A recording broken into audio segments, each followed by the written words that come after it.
In 2018, the God of War reboot did what some considered unlikely: turn a murderous rage-aholic warrior into a sympathetic father figure and revitalize a series that felt as if it had run its creative course. With the sequel, presumably called God of War Ragnarok, on the horizon, let's catch up with old Kratos, his son Atreus, and where we last left the Nordic realm. Years after the events of the original trilogy, God of War 2018 opens on Kratos, now in the Norse realm of Midgard. Kratos and his young son Atreus prepare a funeral pyre for Faye, Kratos' second wife and Atreus' mother. After a moment of silence, Kratos takes Atreus out on his first hunt. It doesn't go well. Atreus!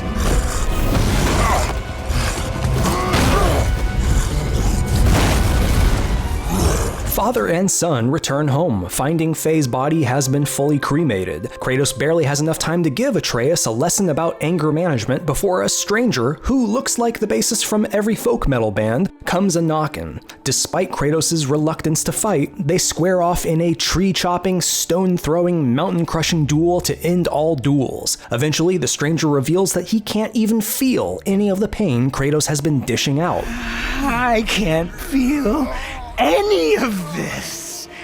At least until Kratos snaps his neck and seemingly kills him for good. We'll later learn this rune-tattooed guy is Baldur, one of Odin's sons and half-brother of Thor. So, care to try again? Kratos returns home and resolves to finish Faye's last wish, to scatter her ashes from the peak of the highest mountain. He and Atreus set out across Midgard and eventually meet the blue-skinned dwarf blacksmith, Brock, who reveals that he and his estranged brother Sindri crafted Kratos' axe Leviathan, which originally belonged to Faye. Not long after, Atreus demonstrates his questionable archery skills again and shoots a boar, which turns out is a friend of the Witch of the Woods. The boy was following my command. Then help fix this. Kratos and Atreus head back to the witch's house, and while Atreus is busy, she reveals that she knows that Kratos is half god, and implores him to tell Atreus about his heritage before the Norse gods get the drop on them. That is none of your concern. The gods of these realms don't take kindly to outsiders, trust me. Kratos is predictably reluctant. Kratos and Atreus head out to the Lake of Nine, a massive body of water housing centuries of ancient Norse history, where they are welcomed by the World Serpent, an appropriately monstrous snake who's also the last remaining Yotin giant. Turns out old World Serpent is actually pretty friendly, at least to folks with a penchant for killing Norse gods.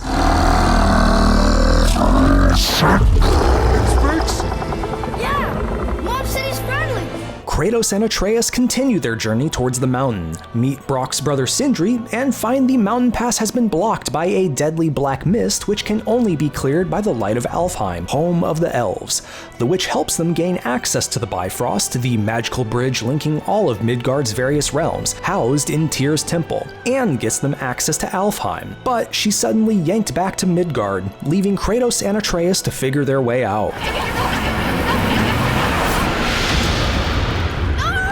Father and son soon find that they've entered into a war between Light Elves and Dark Elves, with the Dark Elves closing in on victory. Once Kratos and Atreus make it to the supposed light of Alfheim, Kratos enters the light and is transported to a dreamlike version of Midgard, all while Atreus' voice can be heard wishing Kratos was a better father. I'm strong. I'm smart. I'm not what he thinks I am. I know better. Kratos is about to see his wife's spirit, but is suddenly yanked out of the light by Atreus. Kratos is understandably a bit angry, but quickly realizes that the few moments he spent in the light translated to hours, maybe days, in the real world. Kratos sees the piles and piles of elves Atreus has had to defend against in his absence, and Atreus furiously accused Kratos of abandoning him. I didn't know what to do! You left me here! Again! The pair head back to the mountain and clear out the black mist with the light of Alfheim, only to run into a lightning dragon halfway up. Kratos and Atreus manage to escape its clutches momentarily, but then find the same dragon attempting to snack on Sindri. Kratos kills the dragon by spearing it on a crane and shoving a chunk of explosive world tree sap into its throat, blowing a hole through its jaw.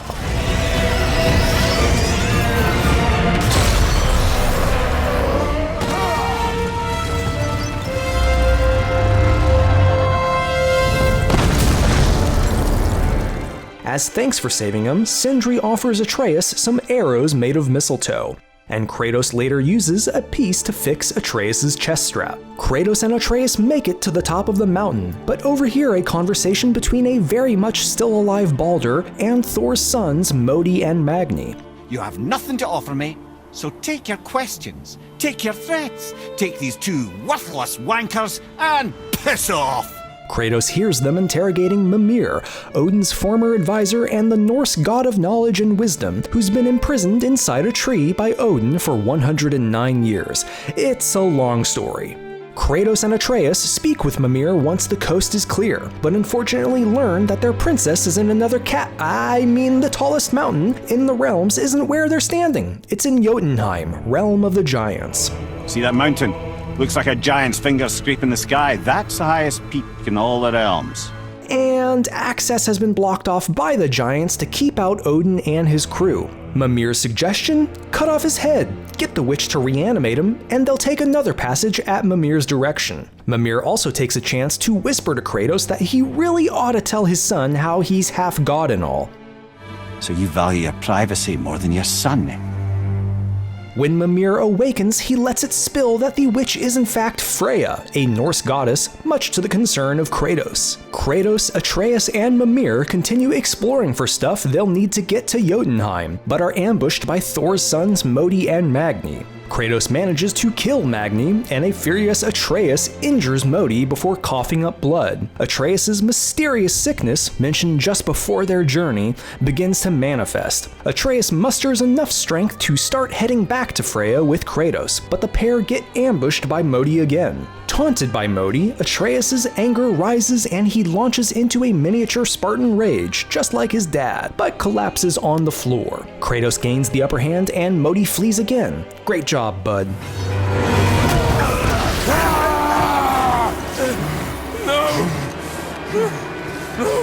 Kratos takes Atreus to Freya again, who says she needs the heart of a troll guarding the Bridge of the Damned in Hellheim. You know, hell. To cure him. The catch? Kratos' Leviathan axe is useless in Hellheim. Thankfully, Kratos has the perfect backup. Kratos starts rowing back to his house as a storm begins raging. Along the way, what looks like the ghost of Athena appears in front of him. Kratos enters his house and opens up the mysterious floorboards to reveal the Blades of Chaos, the chain swords that once belonged to Ares and featured prominently throughout the original trilogy. Athena appears behind Kratos and tells him that he'll never be able to leave his monstrous side behind, no matter where he goes. Kratos has the perfect retort. I know. But I am your monster no longer.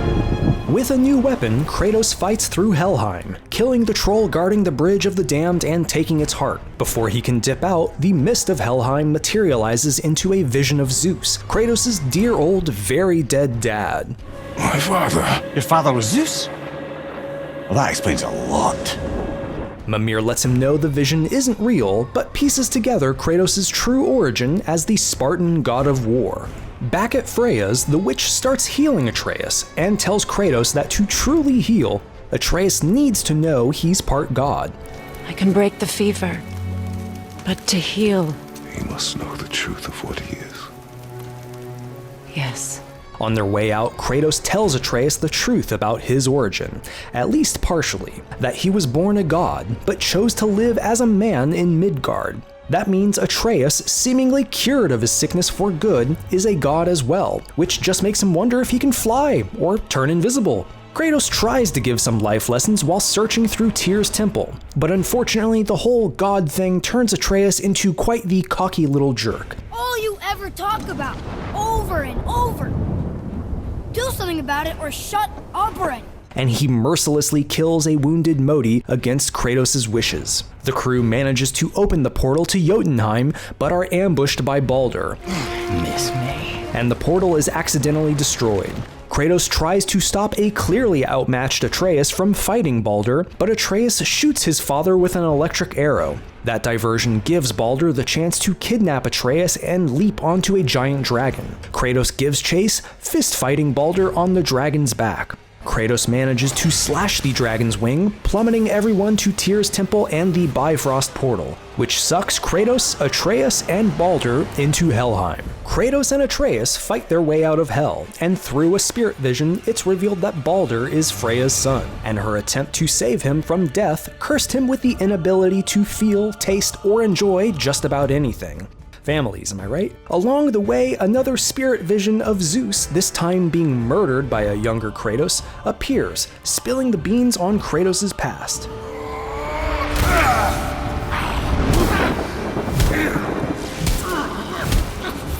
The group finally leaves Hell and stumble upon a clue revealing Tyr has hidden another passage to Jotunheim, but they'll need Mimir's other eye, which just so happens to be inside the World Serpent's belly. The crew briefly visits Brock and Sindri, who've now patched up their differences, and Atreus lets out his softer side, clearly understanding how much of a brat he was being earlier. No, quit your grinning. It's downright unsettling. It's just nice to see you together. The crew rows into the serpent's gullet and finds Mimir's other eyeball, which returns his godly power of sight. Just as they're leaving, Baldur attacks the serpent and it spits them out at the foot of a dead giant named Thamur. Freya arrives asking what happened, saying she's looking for her son, but quickly catches on that they know something is up. Baldur emerges from the icy waters, and needless to say, it's a somewhat stressful family reunion. Freya attempts to apologize for robbing Baldur of his ability to feel, but he rebuffs her. How I feel? How I feel! Kratos warns Baldur that vengeance will never grant him peace, but it falls on deaf ears. This again? Cue boss fight. Freya tries to intervene with magic, and as Kratos is wrapped up in vines, Atreus warns Baldur not to attack. Baldur unleashes a devastating punch on Atreus, nearly crippling the boy, but it turns out to be a trap for Baldur. What is that? Atreus' mistletoe arrow, the same one attached to his strap, the one thing that can erase Freya's spell, has pierced Baldur's fist, finally giving Baldur his physical senses back. A very pissed Freya reanimates the giant, pleading with Kratos to not kill Baldur, even though her son definitely still wants her dead. Cue one final boss fight. And with Baldur defeated, Freya attempts one last time to make amends, offering to let her son kill her if it will make him whole. Baldur begins to strangle the life out of Freya, but Kratos kills him for good this time.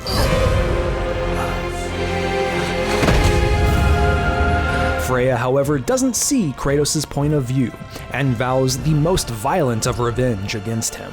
He saved your life! He robbed me of everything!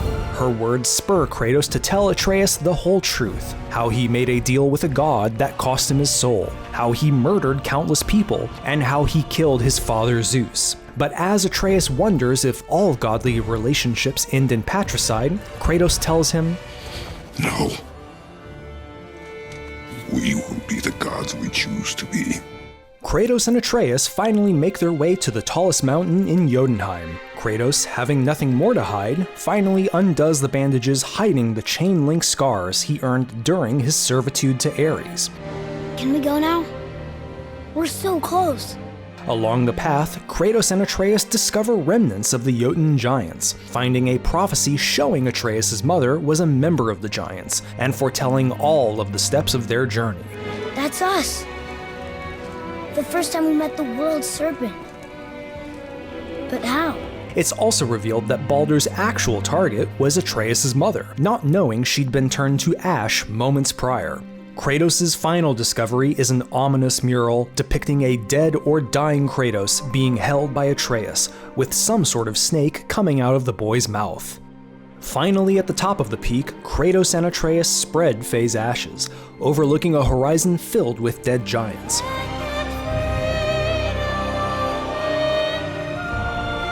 As they walk away, Atreus asks Kratos why the murals in the giant's temple referred to him as Loki.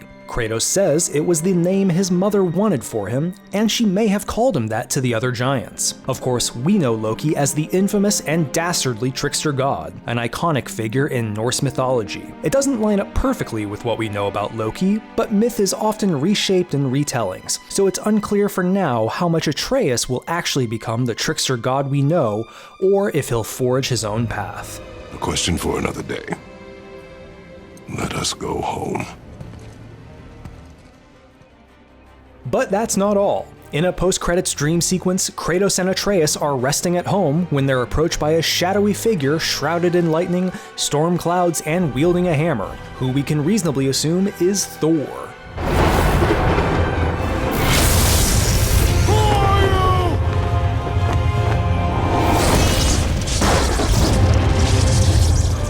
With the sequel on the horizon, it's safe to say that Kratos and Atreus will be squaring off against more Norse gods and diving deeper into the world of Midgard. Now you're caught up on God of War and ready for Ragnarok, whatever shape it may come in. Right after I finish killing your father!